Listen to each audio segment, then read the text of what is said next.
my brother, we run and we jump over it.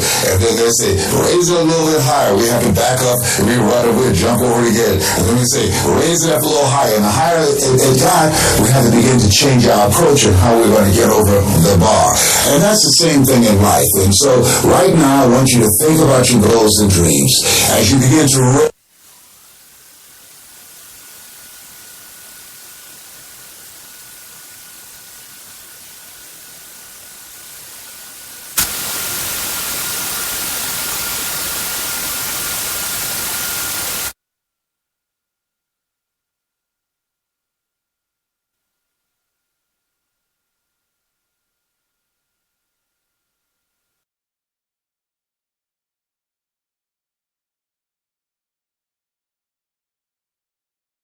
get them deep, not only in the conscious mind, but the subconscious mind, and get them in your spirit. Well, how often should I do it? Do it until you are producing the results.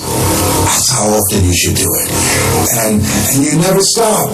Because once you stop, that's when those negative thoughts will come back. Once you will begin to doubt yourself. Once you stop, I'm telling you what I know. Yes. Every day, it's a selling job on you. It's possible. I can do this. I can make this happen. No matter how bad it is or how bad it gets, I'm going to make it. It's possible. Yes, your dream is possible. Say that to yourself every day. Feed your mind with words that you write in, words that you hear, and words that you speak to yourself. Feed your faith, and your doubts will starve to death. Say to yourself, it's possible. It's possible. It's possible. Even when you have no evidence to point to, say to yourself, it's possible. There's nothing as powerful as a made-up mind. Struggle sometimes to do that, especially when you have people around you telling you.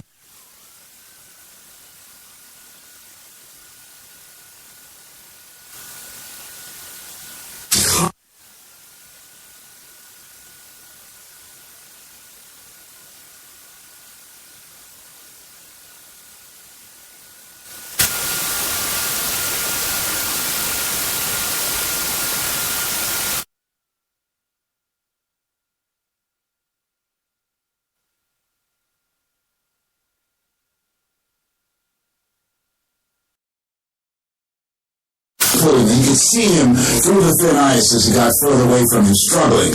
And he couldn't reach him, and he's trying to break the ice, and he couldn't do it. He looked around, and he saw a tree in the distance, and he ran, and he got up on the tree, and he pulled and broke down an enormous-sized branch, and came back and savagely began to beat that ice, and broke it, and miraculously, he saved his friend. And when the paramedics came, and they were able to revive this little boy, they were scratching their heads. They're trying to figure this out. Said, how could this little puny fellow go up in a tree and break off a branch this size and then come back and beat and break the ice and save his friend? They thought it was just miraculous. It was baffling. And an old guy who was there said, I can tell you how he did it. And he said, how? How did he do it? And he said, there was no one here to tell him that he couldn't do it. Whoa. What could you do? What could I do? What could all of us do if we did not have the naysayers in our lives? That we believed naively like that little boy that it was possible. What would you do if failure was not on the table? Do you realize that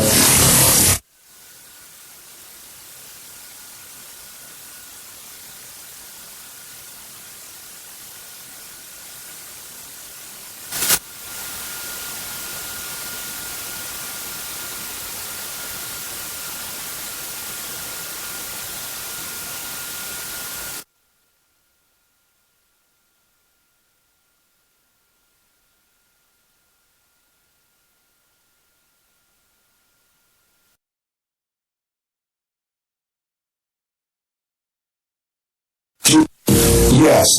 So you don't have a college education. You have no experience. You're talking about becoming a speaker, and they're going to reach over people with PhDs and MBAs and years of experience and choose you. Are you being realistic? Come on, Leslie. Come on, Leslie. You can't do this. My brother, he's a wonderful person, and he constantly reminded me that I couldn't do what I'm doing now, but that really wasn't the bad part. The real bad part was I convinced myself that I couldn't do it. Not only because of those things that he pointed out, being practical and realistic, but also that within myself, I didn't believe what Mike Williams, my mentor, said was possible for me. Have you ever had somebody who believed and saw something for you that you didn't see for yourself? And here's how I escaped that. I discovered that sometimes you have to believe in somebody's belief in you until your belief kicks in. So here's what I am believing for you.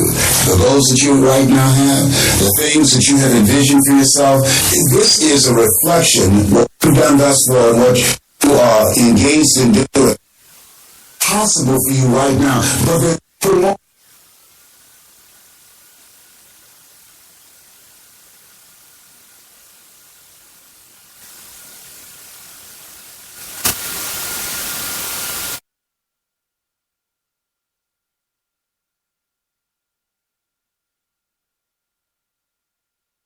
get up. See, a lot of people, because of failure, they stop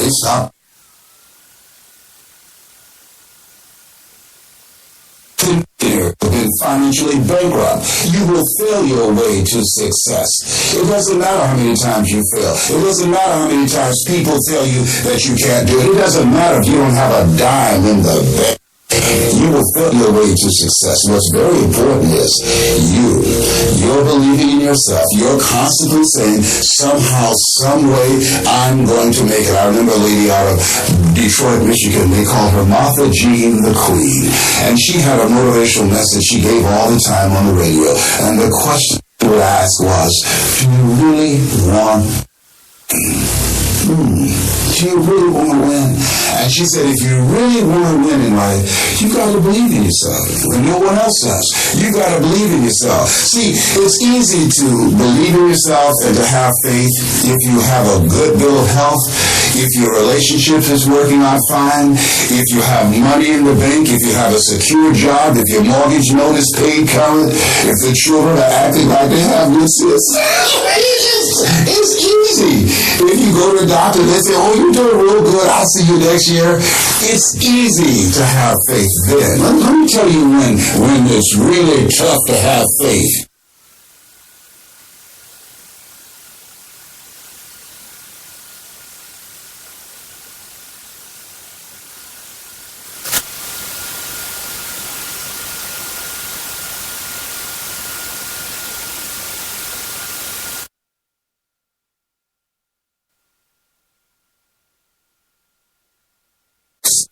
It's possible.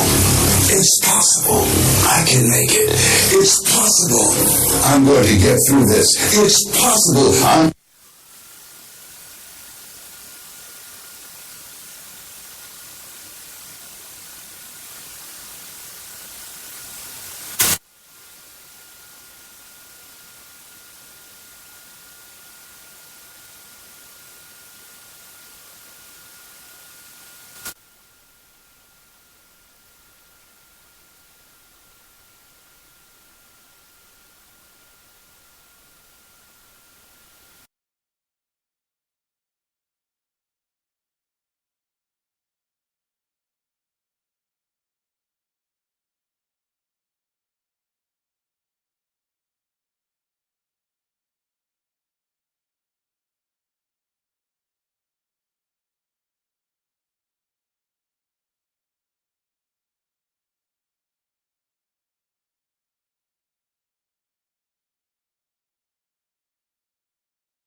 And when she saw me, she said, "Oh, everybody."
So she said, "I'll try anything within reason."